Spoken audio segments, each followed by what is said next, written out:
রাত দিন বাবার বাড়িতে থাকার পরে আজ বাবার বাড়ি ছেড়ে চলে যাব শ্বশুর বাড়িতে। অনেক মন খারাপ লাগছে। মায়ের আয়োজন সব কিছু মিলে ইচ্ছা করছে আরও অনেক অনেক দিন থাকি, কিন্তু মেয়েদের জীবনে তো বাবার বাড়ি বেশি দিন থাকার জন্য নয়। বাড়িতে থাকতে মায়ের সাথে বিভিন্ন কারণে বিভিন্ন বিষয় নিয়ে অনেক অনেক মনোমালিন্য হতো। মনে হতো মা এটা কেন করে না, ওটা কেন করে না, এভাবে কেন হচ্ছে না। চলে যাওয়ার জন্য ব্যাগ গোছাচ্ছিলাম, এদিকে আমার ওয়াসফিয়া ঘুমিয়ে পড়েছে। আমার ব্যাগ গোছানো শেষ করতে করতে প্রায় রাত 1টা বাজে।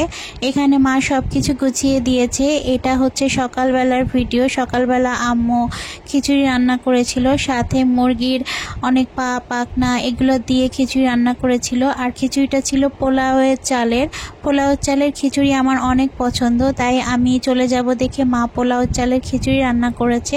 আর দুপুরবেলা আম্মু পোলাও আর রোস্ট করেছে ওয়াসফিয়ার বাবার জন্য, আর সাথে করেছে ইলিশ মাছ। সমস্ত কিছুই ওয়াসফিয়ার বাবার পছন্দ অনুযায়ী হচ্ছে। ওয়াসফিয়ার বাবা এদিকে আম্মুর নতুন ফোনের জন্য কভার কিনে এনেছে।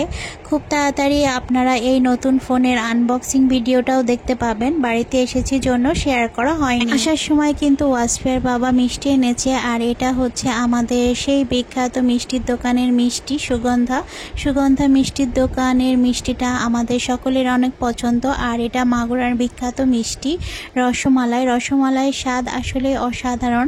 আমি তো ছোটবেলা থেকেই এই মিষ্টিটা খেয়েছি। এই মিষ্টিটা আমার ভীষণ পছন্দ। ওয়াসফিয়ার বাবার এবং আমার মা বাবারও অনেক পছন্দ।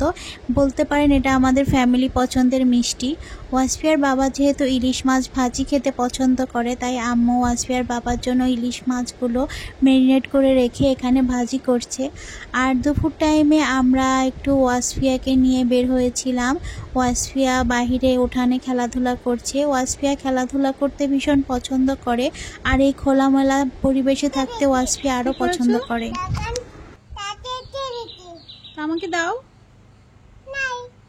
নাই তাহলে কিভাবে দিলে? কি এনেছ?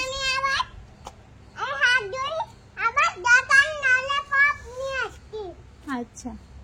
ওয়াসফিয়ার বাবা জুম্মার নামাজ শেষ করে আসলেই আমরা খাওয়া দাওয়া করে বেরিয়ে পড়বো। এদিকে মা সব কিছু গুছিয়ে রেখেছে।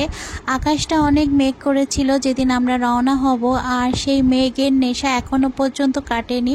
অলরেডি আমাদের এলাকায় এখনও পর্যন্ত অনেক অনেক বৃষ্টি হচ্ছে। মা যখন সব খাবারটা গুছিয়ে সামনে দিয়েছিল, তখন বারবার মনে হচ্ছিল যে বাসায় গেলে নিজে রান্না করে খেতে হবে।